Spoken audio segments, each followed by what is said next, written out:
ஒரு காலத்தில் வானமலர் நாடு என்ற வளமான தேசம் இருந்தது. அந்த நாட்டின் அரசன் மன்னன் தேவசேகரன். அவன் பெரும் படை, செல்வம், புகழ் எல்லாம் கொண்டிருந்தாலும் ஒரே ஒரு குறை இருந்தது. ஐம்புலன்களையும், அதாவது மெய், வாய், கண், மூக்கு, செவி ஆகியவற்றை அடக்க முடியாமல் ஆசைகளுக்குள் மூழ்கியவன்.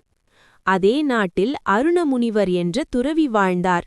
அவர் உணவு, உறக்கம், ஆசை, கோபம், அகம்பாவம் ஐந்தையும் வென்று தவத்தில் நிலைத்தவர். ஒரு வருடம் மழை பெய்யவில்லை. ஆறுகள் வறண்டன, வயல்கள் வெடித்தன.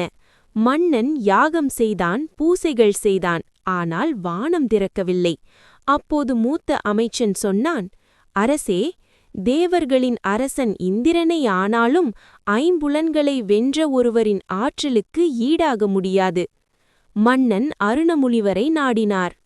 முனிவர் கண்களை மூடி தவத்தில் அமர்ந்தார். அவரது தவ வெப்பம் விண்ணை தொட்டது. இந்திரன் நடுங்கினான்.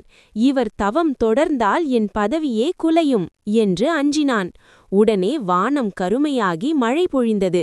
நாடு மீண்டும் பசுமையடைந்தது. மன்னன் முனிவரின் காலில் விழுந்து சொன்னான், இன்று புரிந்தது. அரசன் ஆட்சி பெரியது அல்ல, ஐந்தையும் வென்ற துறவியின் ஆற்றலே மிக பெரியது. குறள் உண்மை. ஐந்தவித்தான் ஆற்றல் அகல் விசும்புள் ஆர்கோமான் இந்திரனே சாலும் கரி.